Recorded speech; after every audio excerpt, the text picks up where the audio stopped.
welcome everybody. Again, good morning to some, good afternoon to others. We've got folks from all across the country dialed in today, and we appreciate you guys taking a little bit of time and learning more about non-QM lending. And the goal of this is really educational. We want to help you as realtors figure out how to identify more of these buyers out there and get more people into homes and increase your business, and it works for all of us. So today it's going to be myself and Liza Peavyhouse doing the presentation. Liza is a Senior Vice President of Portfolio Training and Development Manager. That's a mouthful. That basically means she's pretty much everything related to non-QM at Angel Oak is kind of goes through Liza. So she wears a lot of hats as it relates to non-QM with Angel Oak. And then I'll be on as well. My name is Brian Mitchell, and I'm a regional sales manager with Angel Oak Home Loans. So again, appreciate everybody's time. Just because of the amount of people on the call, we can't do interactive Q&A, but there is a questions section in the webinar. So if you have any questions, just type those questions in there and we will try to answer those. If we can't do them, if we don't have time to do them while we're doing the webinar, we'll certainly respond back with answers to you. And we're also going to send a copy of this out to everybody on the call. So one way or another, we'll certainly get all your questions answered. All right. Okay. So again, we're going to talk about non-QM. We're going to talk a little bit about Angel Oak. You guys are probably hearing about non-QM quite a bit right now. I know you don't hear as much in the realtor side as you do in the lending side, but pretty much every lender has realized that with the slowdown in the market, the increase in rates, the inventory challenges, that non-QM is really one of the only growth segments in the business right now. So pretty much everybody on the lending side is trying to figure out, if they don't already have access to non-QM products, they're trying to figure it out, because it's really, again, the only thing that's growing in the business right now. And really what it does is it unlocks purchase opportunities for people that have been previously locked out of the market after the financial crisis. So kind of leading into that, so who is Angel Oak? So Liza and I work for Angel Oak Home Loans. We're the retail division of Angel Oak. We have a parent company, which is called Angel Oak Capital, who we actually partner with to sell these non-QM loans, and we'll talk a little bit more about that flow. We also have a sister company called Angel Oak Mortgage Solutions. So they are a wholesale company, and so other mortgage lenders out there who don't actually create the product like we do, they can broker these loans through our sister company, Angel Oak Mortgage Solutions. So sometimes you may be talking to another lender and you'll hear Angel Oak, and that's most likely they're brokering the loan through us. So anyway, Angel Oak itself started really out of the financial crisis. Probably most people on this call remember that and remember how we got there, right? It was irresponsible lending. And what happened is, after that, the lending box, so to speak, basically things that Fannie Mae, Freddie Mac, FHA, VA would do, that box got really tight. The guidelines got really tight, and a lot of people got shut out of being able to purchase a home, although they're worthy borrowers and really low risk from a credit standpoint. So in that, Angel Oak was really born out of the financial crisis. The owners got together and started figuring out, they understood mortgage credit, and they knew they could pick out good loans from bad loans. And so they began by purchasing loans that a lot of lenders just wanted to get off of their books after 2008, and there was no liquidity. And they proved to be very good at credit risk and managing risk, and so attracted a lot of attention and a bunch of other investors. And so Angel Oak Capital was born. And then shortly thereafter, they created Angel Oak Home Loans, which again is who Liza and I work for. We're the retail arm, and basically we do the same stuff every other lender does out there. About 70% of our loans are what I call vanilla, right? Your FHA, VA, Fannie, Freddie stuff.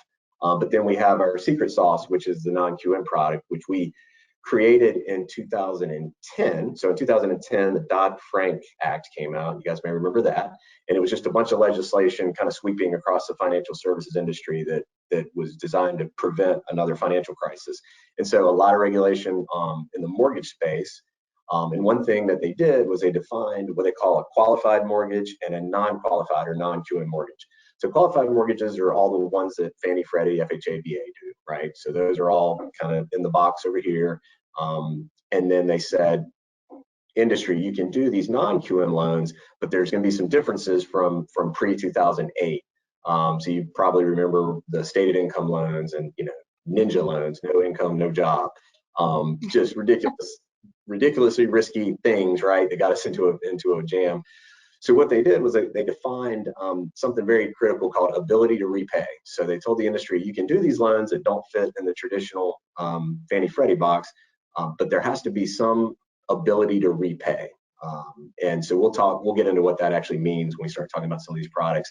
So they set it up very good in that the industry basically can't take any of the crazy risks that we did back then. And also another difference is there's skin in the game. So there's no zero down payment non-QM loans. There's always going to have to be some skin in the game from the borrower, and a shown ability to repay. So anyway, we created these products. We were literally invented non-QM in 2010 and have been going strong ever since. And I think we've done, I don't know, Liza, what, 12 billion? Yep. Somewhere in there since then. Yes. Yeah. So what we actually do, 12. Yeah, between 10 and 12. Okay. And what we actually do with these loans, so we originate them in home loans, and then we actually sell them to our parent company, Angel Oak Capital, and they securitize them into mortgage-backed securities and sell them on Wall Street. So that's exactly what Fannie Mae and Freddie Mac and Ginnie Mae do with all those loans. They bundle them into bonds or mortgage-backed securities and sell them on Wall Street. So we do the exact same thing, but our bonds only contain non-QM loans. So we've been doing that longer than just about anybody else, and have learned through lots of trial and error how to do it well. So that's a big advantage of our company, is that we control the whole value chain. We call it a vertically integrated company, in that we control it from taking an application from a customer all the way to Wall Street and everything in between. And the takeaway for that for you guys, it just makes for a smoother process because we control everything. Let's see. We have a strong operations platform. These loans actually go through the same operations group that a regular Fannie Freddie FHA VA loan goes through. A lot of times it's the same underwriters. So they don't, from a customer standpoint or from a realtor standpoint, the loans don't look a whole lot different than any other loan. You kind of don't know what's going on behind the scenes. And we use a lot of technology just to improve efficiencies. And this is a very manual, non-QM is very manual as compared to, say, a Fannie Mae loan. But we've invested a lot in technology to implement, to get a little bit closer to how Fannie Mae operates, so that it's not as manual a process. And again, we work with our parent company, Angel Oak Capital, and we don't ever sell our loans. We go all the way to Wall Street with them, and we actually service our loans as well. So.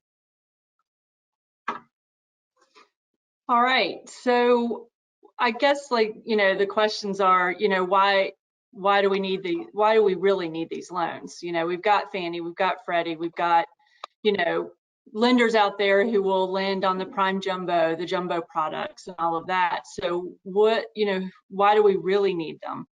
I guess, the first thing we want to kind of talk about is, Fannie and Freddie, like you said, since the financial crisis, they had to, pick up the pieces and try to figure out how to, get people into homes after all of that happened.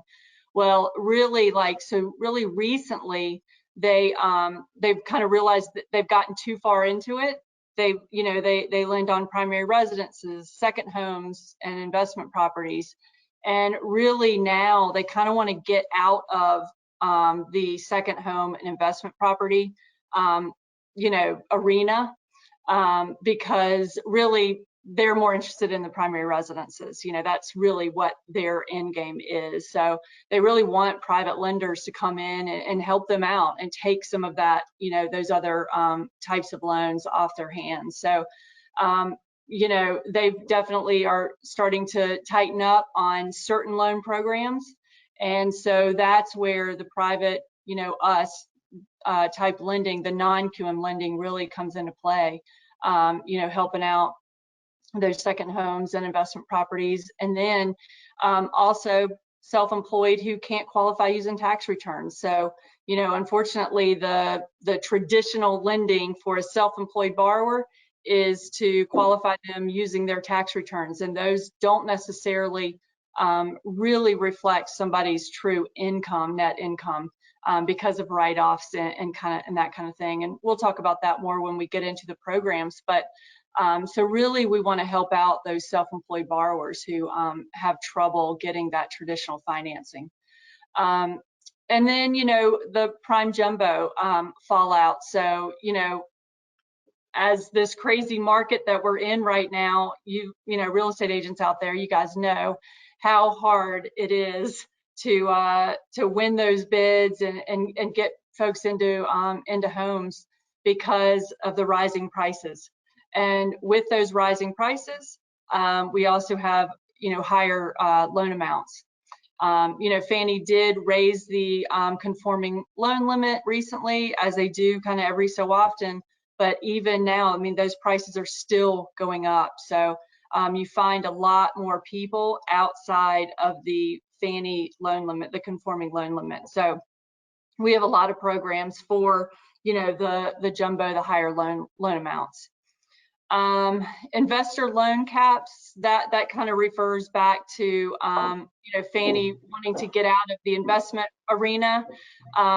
For a time there, they threw on loan caps that a lender could only close or deliver a certain percentage of their volume to them as an investment property.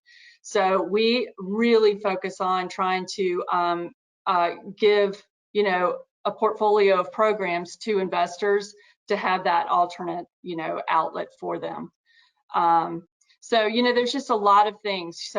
I would say self-employed borrowers and investors are our real focus now. When we first came out of the financial crisis, we really focused on trying to help out folks who had foreclosures and bankruptcies due to, just what happened with that crisis. Really no fault of their own. It's just everybody got caught, And so we really focused on helping them out. But as we've kind of gotten further and further away from that crisis, that isn't so much our focus anymore. We still do have programs for those folks. But really now we're kind of switched gears and focusing on self-employed and investors. So that's kind of gives you a little bit of direction on kind of what we have to offer. But again, we'll go over all the programs in a little while. So yeah, you want to talk about like kind of what non-QM? You kind of already touched on that a little bit, Brian. Yeah. So we'll talk a little bit more detail about what it really is. And then as Liza said, she can get into the actual programs, which is really the meat of everything. But one thing we want everybody to understand is it's not subprime. A lot of people hear non-QM and they just think subprime. It is far from subprime. Our portfolio, we might even have a slide that indicates this, but our delinquency rate on our entire portfolio of loans, again, 11,000 loans, $12 billion in funding, somewhere in that range, is actually slightly less or on par with Fannie Mae's delinquency rate. Mm-hmm. So from a risk standpoint, these are actually really high quality loans. What's our average credit score, Liza? What is it, like 7?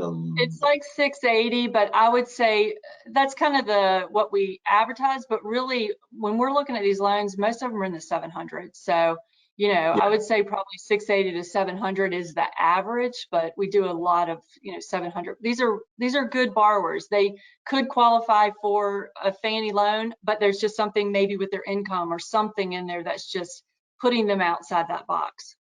Yeah. Okay. All right, so yeah, really the whole crux of non-QM is it serves underserved markets. As we talked about after the financial crisis, when everything tightened up significantly, a lot of people just got pushed out of the market, and that's where you guys as realtors, you just need to have your eyes wide open and try to tap into some of these underserved markets, because it's really one of the biggest growth segments to increase business. And so some of those segments would be investors. As you guys have seen, the challenge of buying investment properties continues to get difficult through Fannie and Freddie. So we're going to talk about some of our products that are geared specifically for investors.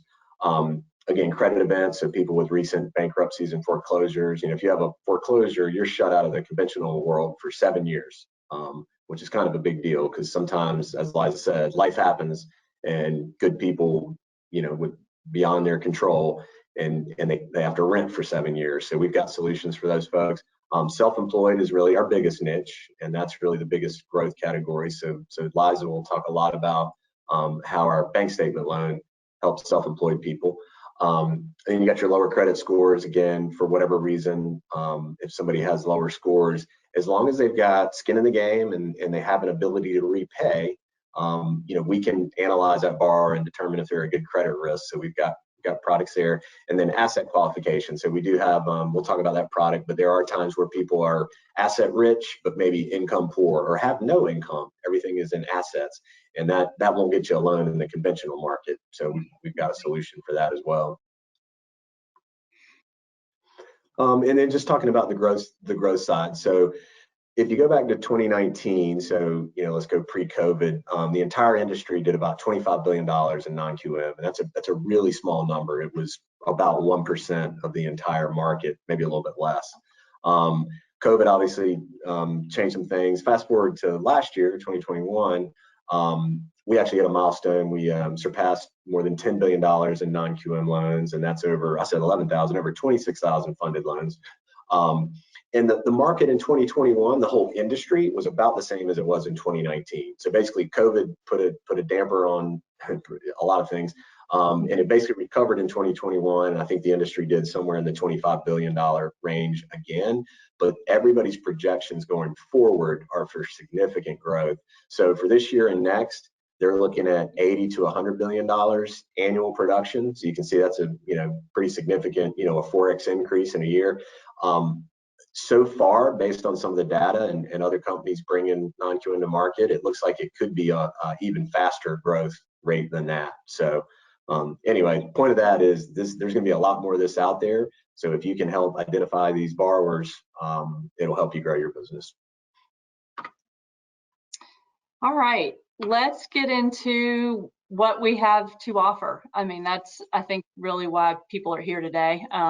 Good to know our, kind of Angel Oak's background and that kind of thing, but these are the products. So we're just going to kind of go over each one, just kind of high level. I don't want to bog down with too many details, but just so you kind of get an idea of, maybe you have in your head, that somebody got turned down recently for a loan, and maybe, this might turn it around for them and be an option.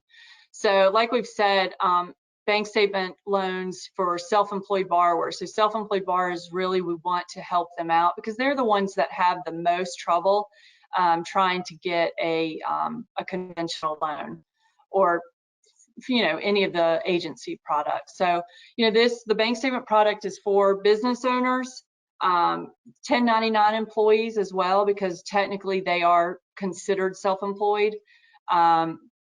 gig workers, consultants and that kind of thing, people who kind of dabble in a lot of different things or work for several different companies, and then also realtors. This program, we do a ton of realtors on the bank statement product. So this one, your ears should perk up for this program.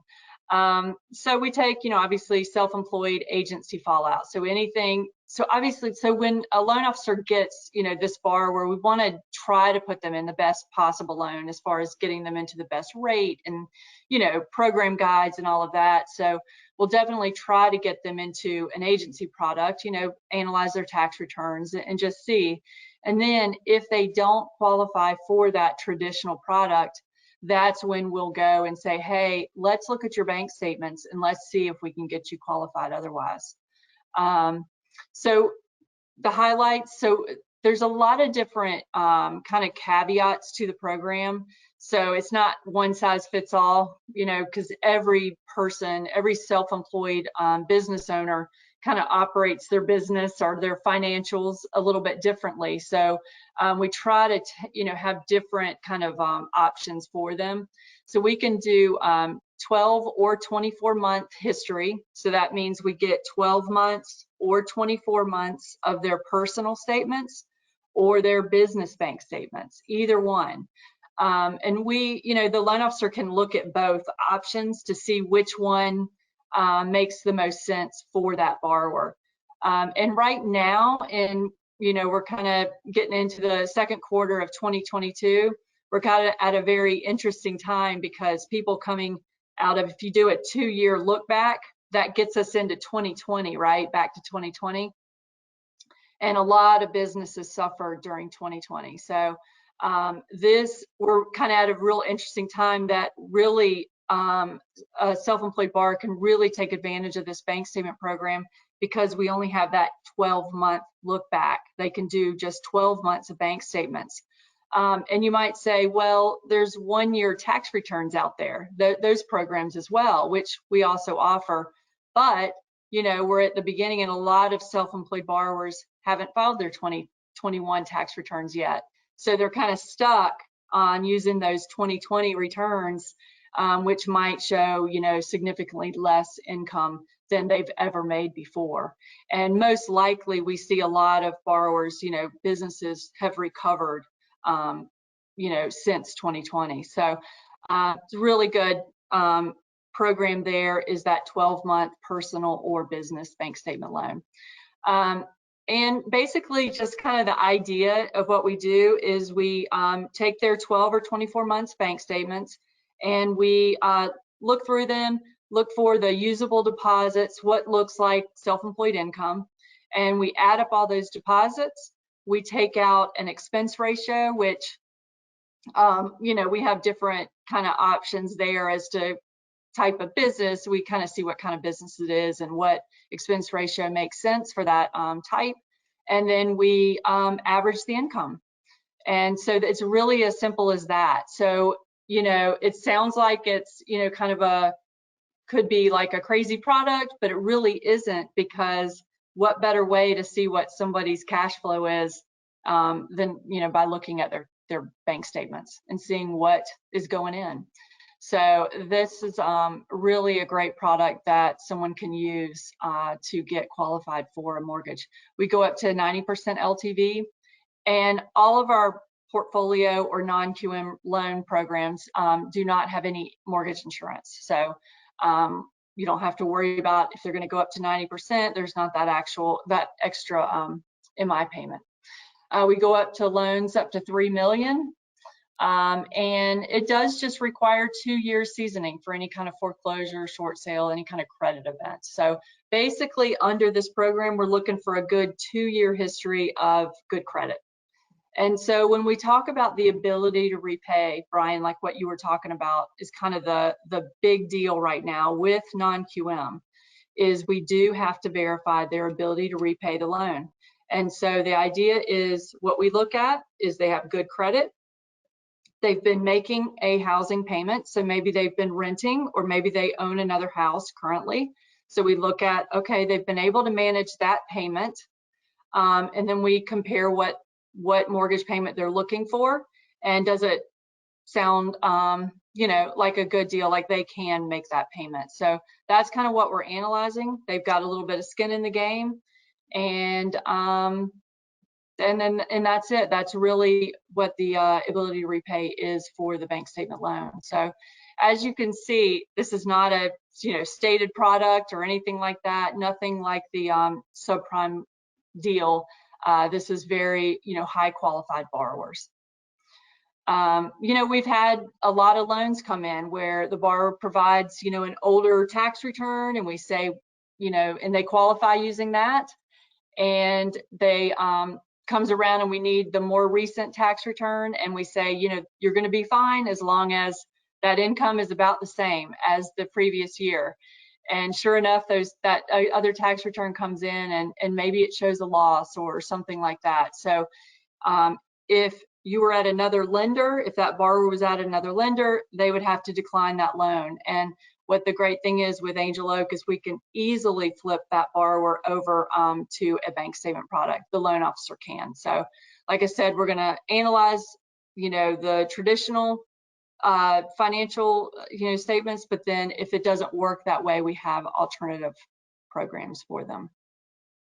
Yeah, Liza, one thing you mentioned, just talking about tax returns, I think it's important everybody to understand that the mortgage industry is really kind of messed up in that for conventional loans and, you know, FHA, VA, the industry uses tax returns to calculate a self-employed borrower's income, and that's all they use, period.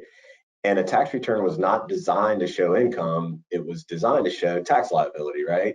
And there are plenty of deductions that self-employed people take advantage of with good CPAs, and they get their tax liability as low as they want. but it's counter to what the mortgage industry has always required. And it's not changing anytime soon. So that's why the bank statement loan is it's so critical for that segment of self-employed borrowers. Yeah, I'm so glad you said that, Brian, because it's not like, a tax return shows a loss. It doesn't necessarily mean that borrower, doesn't have income coming in. It's like you said, it's those expenses that they're legally allowed to write off, but they might not be like true expenses, And so because of that, they're being penalized on the traditional side of lending. So. All right, so that was, for the self-employed borrower option. Now I want to kind of change gears and talk about the loan for an investor. And you guys out there, real estate agents, you guys might be investors as well. I mean, we see a lot of agents who, have a portfolio of properties, and you would like to, either buy more or maybe get a better rate and do a rate and term, or even do a cash out. And we have that option for you with the investor cash flow loan. So what this product does is, if a borrower, doesn't report enough income to qualify conventional, I don't know if, you've ever been involved with a transaction where a borrower is trying to buy another investment property and they already own like 5 or 6 or 7 other properties, and you might hear that borrower kind of complain about how hard it is to get the loan. And the reason for that is because going the traditional route, it is so lots of document heavy, because they have to get the taxes, the insurance, the HOA bills for all of those properties that they own, and then to try to get it to qualify. A lot of times somebody's income just doesn't quite cover all of that, or maybe their tax returns didn't report enough rental income to cover it, or it can just be very, very cumbersome. So this product is really geared towards those borrowers too, to help them just have an easier transaction.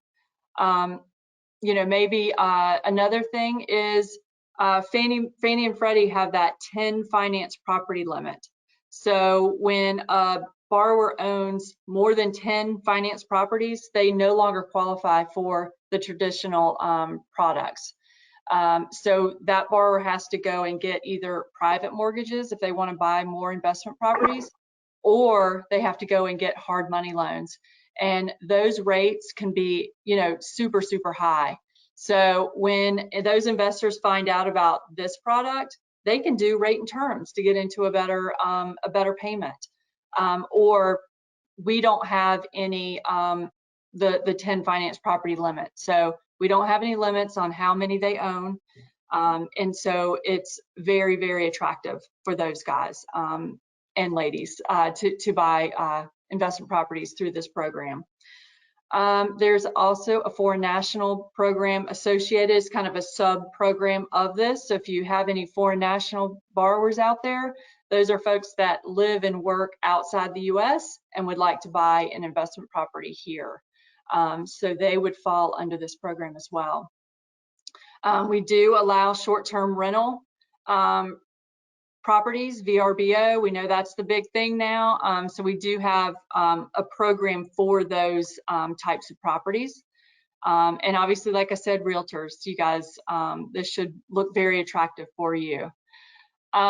So we do, up to 4 unit properties. Anything over 4 starts to be a commercial property. So we are, still a residential lender. So 4 unit limit. We'll go up to $1.5 million.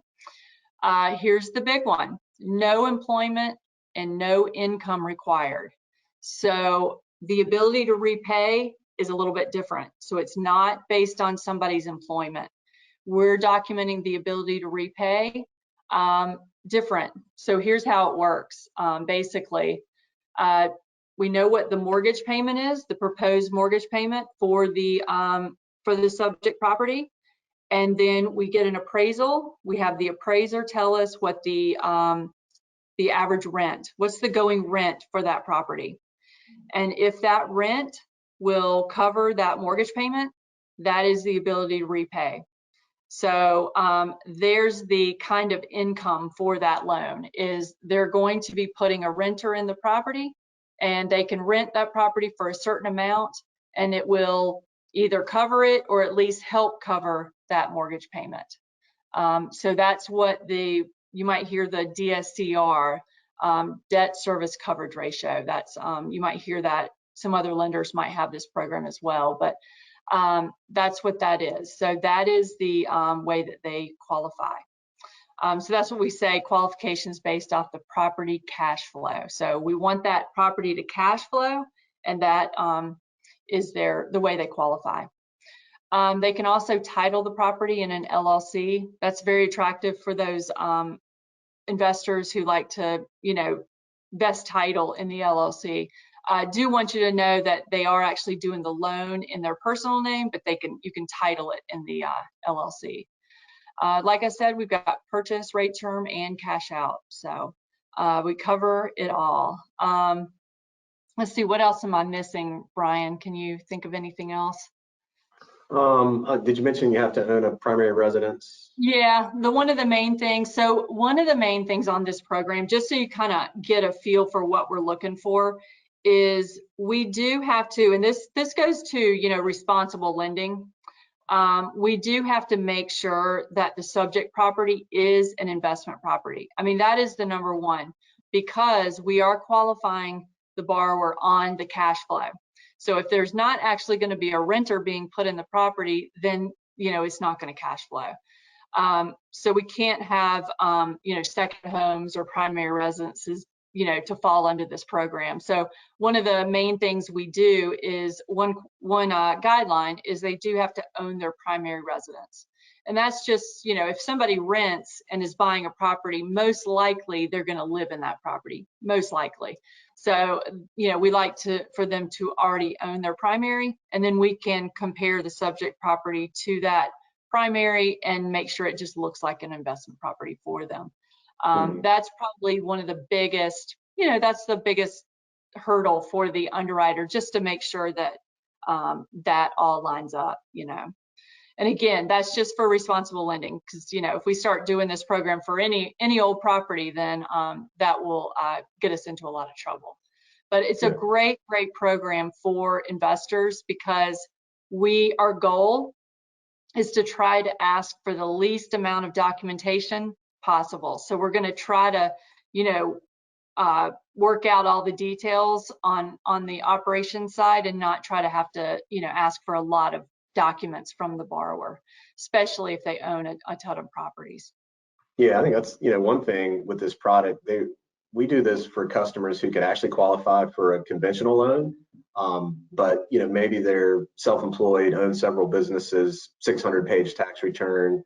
They have 8 finance properties, and they got to provide all the taxes, insurance, HOA for all those properties. It's brutal and so for just a very slightly higher interest rate, they can do this loan, and there's none of that documentation required whatsoever. So we actually see that quite a bit. Yeah, we get this product is our second most popular product. So bank statements first, investor cash flow is second. So this is really gaining a lot of traction. It's just really getting the word out. So that's what we hope, you guys out there can help us get the word out and help your borrowers qualify a lot easier than, what they would have to go through with a traditional loan. Hey, Liza, real quick, we had somebody ask a question about what the credit requirements are. So I'm guessing they're saying minimum credit score for investor cash flow. The minimum credit score is actually 600, which you might be surprised at that, because we are looking for a good 2-year history of good credit. So you might say, well, why are we going to go down to a 600?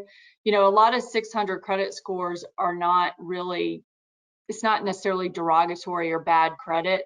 They might have some medical collections, or they may have just kind of run up their balances to the top limit. Or they might just have some old credit on there that just hasn't fallen off yet.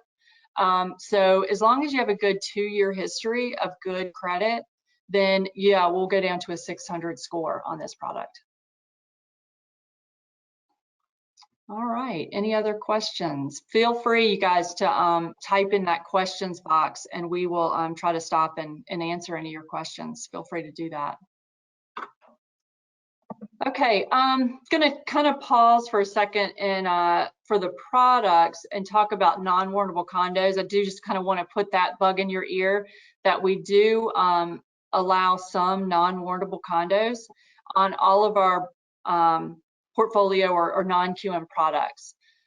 So, you know, if you've ever had a borrower going to buy a condo, they get the condo docs to their condo desk, the lender, and review them, and then they realize that it's non-warrantable. And non-warrantable just means Fannie and Freddie have a set of guidelines that they're looking for as far as condo projects.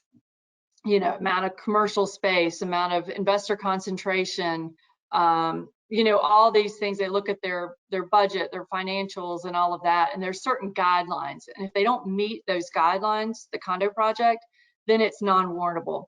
And that means Fannie and Freddie, they don't want to lend on it. So then your borrower's kind of stuck. They either have, you know, just decline for the loan, and they have to go try to find another lender who will do non-warrantable condos, or which can be kind of, you know, a little bit difficult. Or if you're with Angel Oak, all we would have to do is just switch them super easily to a, you know, a non-QM product, and we can do some of these non-warrantable condos. So we do them actually on all of our products, and purchase rate term and cash outs. And just to give you kind of a glimpse on what non-warrantable characteristics that we're okay with, number one is investor concentration. I would say that's the number one. So Fannie and Freddie have a certain amount of units or percentage of a project that is allowed to be investor, you know, rentals, I guess you'd say. And so if more units, more than the minimum, are, you know, occupied by renters, then it's non-warrantable. Angel Oak, we will do up to 100% investor concentration. So, you know, like I said, we cater to investors, so we're obviously going to be okay with a condo project being, you know, 100% investor residing. And then the other one is the HOA budget. So Fannie says that 10% of the dues, the annual dues, need to go into a reserve budget. And if 10% is less than that, then they won't lend on it. So we are okay with down to 0 reserve budget. Now we are going to lower that LTV, just lower the risk a little bit, but we do have some options for those. So that's kind of just gives you kind of an idea of what we can do for those condos. Hey, Liza, I'm just going to jump in real quick, totally off topic, but the question box is really small, so I'm having a hard time seeing these questions. I just wanted to answer a couple good ones that had popped up. Yeah, sure. I'll try to be real quick. One question was, how are borrowers, you know, so these are good borrowers, how are they penalized by going into these programs? And really the short answer is the interest rate is going to be a little bit higher than a conventional loan in most cases. And the reason for that is everything in when rates are being set for lending, it's all risk-based, right? Investors are going to end up buying these loans in a mortgage-backed security, and they want a sufficient return for the amount of risk they're taking. So if they can buy a Fannie Mae mortgage-backed security that's going to pay them 4%, and they're going to go buy a non-QM mortgage-backed security, it's got to pay them more than 4% because it's really a perceived higher risk. Again, our performance is actually on par with Fannie Mae. But anyway, the market still, you know, considers these. We don't have the implicit government backing like a Fannie and Freddie do. So anyway, that's kind of the answer to that. Another question was just about the process itself, like processing and underwriting. So just so everybody knows, these loans are processed exactly like every other loan we do. So about 70% of our business is the normal conventional agency business, and then the other 30% is non-QM, and they all go through essentially the same channel. So it's from a borrower or realtor perspective or seller, you don't see any difference. It's the same, you know, we're gathering documents, we're getting appraisal, title, insurance, you know, all the same stuff. So anyway, I just want to give another one was that's good. You may have already hit this. Somebody was asking if we have an I10 program. You may have hit that. Yeah, I'll talk about that that one in just a minute. Yeah, we'll go over the I10 as well. All right. One more quick one. What % down do you require on a non-warrantable condo? We'll do all of the same. There's no overlays if it's non-warrantable. So if it's non-warrantable and we're comfortable lending in the project, then as long as you qualify for whatever program, you just put them under the same program. So there's no like, overlay on that. So like on a bank statement loan, we'll go to 90%, even if it's a non-warrantable condo. So yeah, and there's no change to the interest rate either. No. That's exactly right. All right. Anyway, sorry about that. Go ahead. No, that's good. Yeah, jump in anytime. Okay, so let's just kind of go over the jumbo programs. And I forgot, we need to update this minimum loan amount. So the minimum loan amount for conforming has actually, gone up now. But so anybody, over the minimum conforming loan amount is in the, jumbo arena. So we do have the same jumbo programs that every other lender has, which is kind of, they call like A paper, meaning really good credit, lots of assets, they're your typical what you think, high wealth, buying a jumbo, a high property value. So that we have those as well. But then we also have, all of our programs go up to, 3 million, or actually we have one that goes up to 3.5 million. So we have those programs for those borrowers who, don't quite fit the prime jumbo product. Maybe they had, a prime jumbo is just like conventional. They're going to require a 7-year seasoning on a foreclosure. Well, we have products that, go all the way down to just 1-year seasoning. So, or 2 years for a bankruptcy. So, even in the jumbo arena, we have some programs for those borrowers. So like I said, 3.5 million will go up to 95% LTV on some of the products. Owner-occupied second home investment, warrantable and non-warrantable condos. So even in the non-warrantable condos, we can do a jumbo loan on those as well. So, and let me just talk about for a second that 1-year seasoning on a foreclosure, because I don't want people to get confused and think, oh, they had a foreclosure 12 months ago and, we'll just lend whatever to that borrower. Just kind of going back to the responsible lending, these loans, these programs all are, manual underwrites. The underwriter, assesses everything, assesses what's happened in the past, and then what the borrower would like, is proposing as a loan amount and payment and all of that. So it's got to make sense. So for example, I just use an example is a borrower foreclosed on a property, 13 months ago. And that loan amount was 500,000. So whatever was going on, something happened and they couldn't make that payment. So they get foreclosed on, they go and start renting for 12 months. So, we like to see a good rent history or mortgage history for 12 months. And now they feel like they've demonstrated that they can make that rental payment. And so they've kind of shown that they have recovered from that event. Now, if they foreclose on a $500,000 house, then, or a mortgage, then we're not going to go and, offer them just 12 months later an $800,000 mortgage. We're looking to put them in a position for success. We don't want to see them struggle and, and not be able to make that payment. So we're probably going to want to put them in a mortgage that's less than the one that they foreclosed on. So just to let you know that there are things that we're looking at for that responsible lending. So when you see 1 year out of foreclosure, don't get too scared about that and what we're doing here. So, we want people to be able to own houses. That's the goal, but we want them to be in a house that they can afford, basically. All right. Let's see what's the next. Hey, Laza, quick question. What's the max loan to value for the investor cash flow loan? Oh, good question. Because there is no income employment, and we're qualifying them on the cash flow, you know, that is a little bit riskier, right? So we're gonna want the borrower to at least put 20% down on a purchase. So 80% LTV, 20% down payment on that would be the minimum. Good question. Okay, let's talk about the asset qualifier program. We do a handful of these, you know, every month, asset qualifier. So this is a really great program for those borrowers who have a lot of money, basically. I mean, that's really what it is. They might not have income to qualify for a mortgage. So a borrower may have just retired and maybe hasn't set up distributions from their retirement accounts.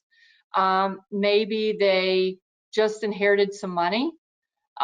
Maybe they are just got a divorce recently, and maybe they haven't had, you know, that 2-year work history.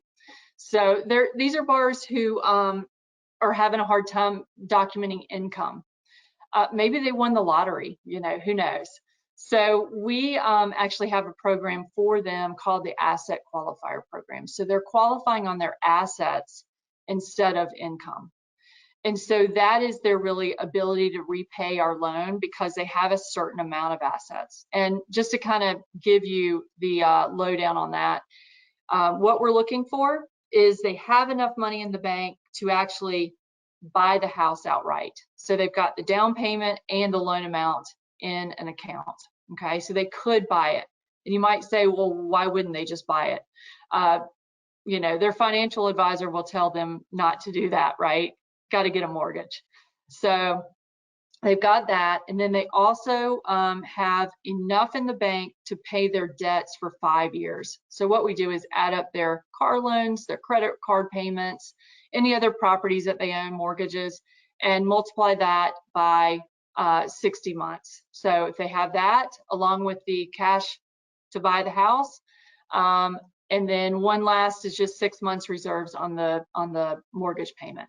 So that's basically, we add up all of that, and if the borrower has enough in their bank account, then they qualify for the loan.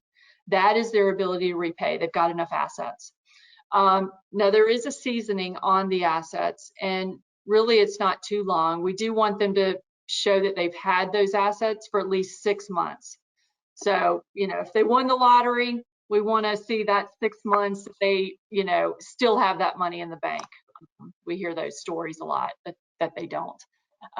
So 6 months seasoning, and they have the money. And really, it's a super easy loan. This is one of the easiest loans to qualify for because they got the assets, you've got good credit, and you order your appraisal. Really very, very simple loan for these guys. No, we do, because it's a little bit outside the box kind of program, we do have a 25% down payment required on it, so 75 LTV, but no employment and no income is required on it. We go up to 3 million, and you can do purchases or refinances on the program. It is for primary residences only, though, just, you know, just so you know that. I do want to stop here, Brian, and just talk a little bit, like I've talked about guidelines and, you know, what we will do. These are manual underwrites. We don't have like an AUS engine like Fannie and Freddie have, and if you don't get an approval, then you don't have a loan.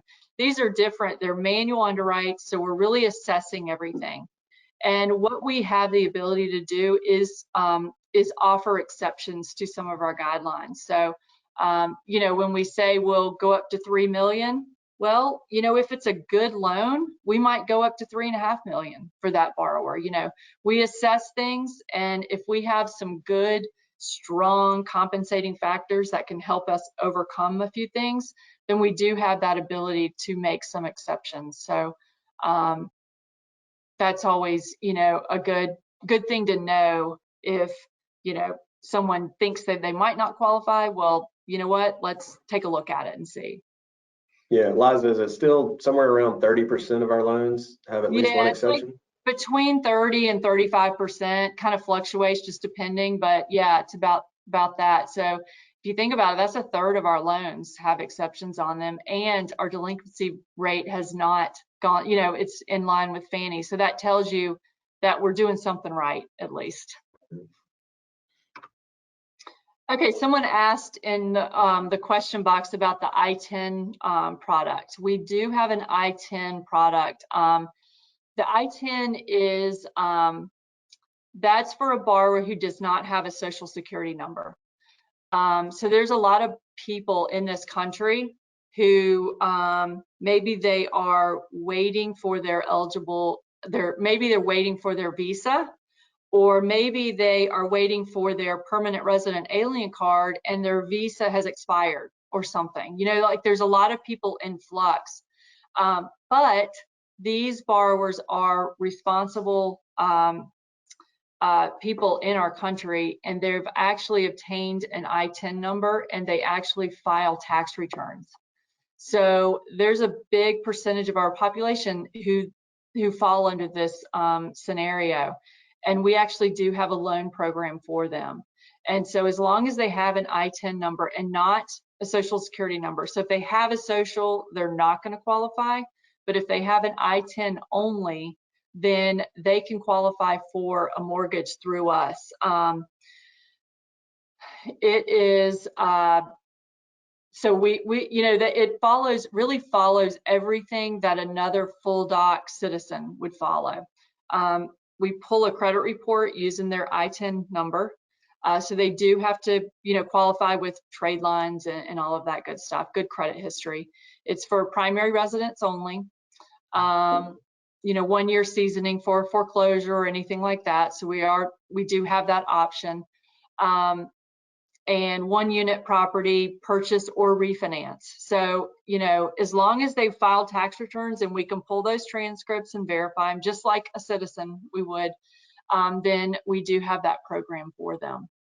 I think it is 25% down if I'm not mistaken.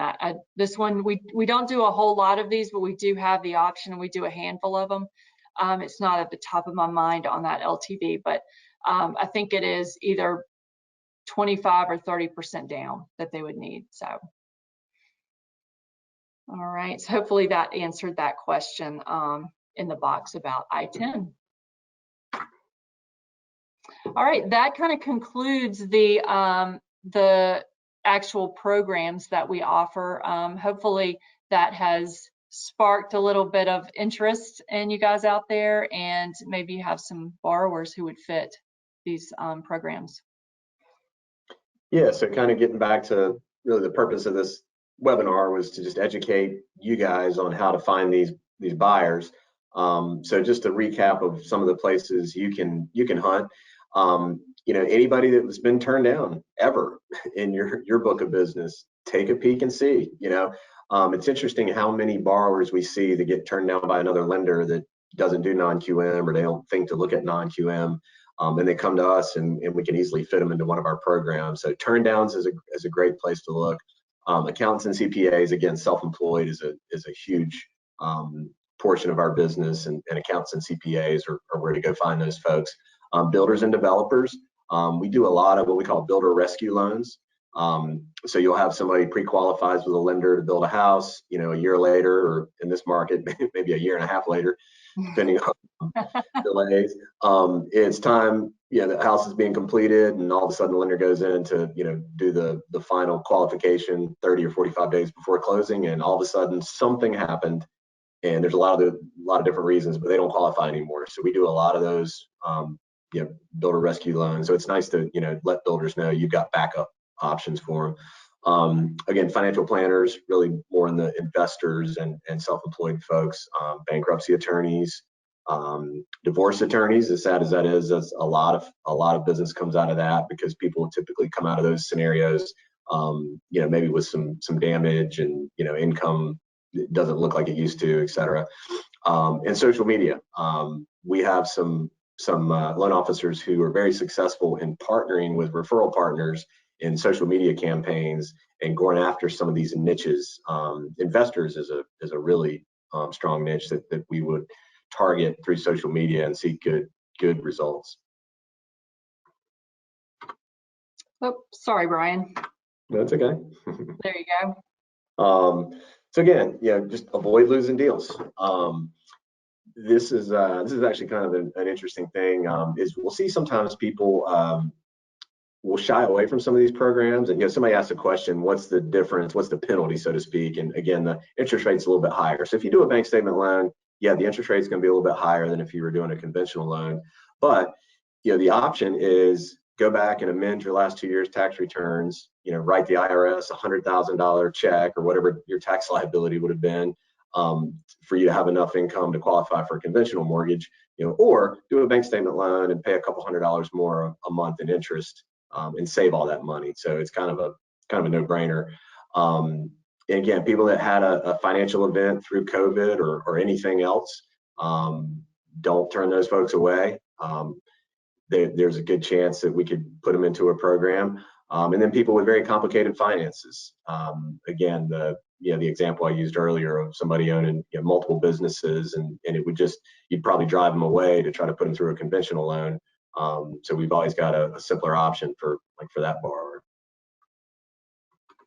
Oh, sorry, I'm not doing a very good driving today. Sorry, Brian. So, again, we hope that you guys will reach out to us for some help in the non-QM space. And some of the benefits are, again, we have a wide variety. We pretty much have every non-QM product. We really invented the niche. And so we have every product out there underneath that, and in addition to all the normal agency business we do.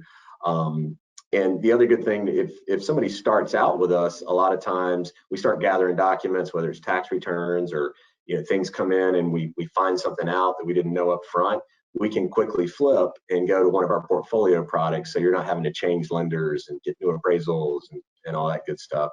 And then, again, a good thing to do is just develop referral streams. Again, I keep going back to investor groups are huge and self-employed groups are huge, and get into groups that tend to be tight-knit and spread the word. And you can really pick up a lot of extra customers just through referrals if you penetrate the right groups. So one of our questions was, what's your contact? So here you go. There's Brian's phone number and email right there. Yeah, I see there's no phone number for Liza. That's okay. I'll forward all these questions to you. Okay, that's fine. No, but yeah, absolutely. Again, we're going to send this out to everybody that's on the webinar, so you'll have all the content. You'll have our contact information. Let us know if you have any questions whatsoever, and I'll be glad to hook you up with somebody in one of your markets. We're in most of the country. I don't even know what we're in now. 38 states, Liza, something like that. Like that. Yep. Yeah, so yeah, just reach out to us. We appreciate everybody taking the time. I hope you got something out of this, and just let us know if there's any way we can help you going forward. Thanks for joining, everybody. Hope you guys have a good rest of your day. All right, thanks, Liza. Thank you.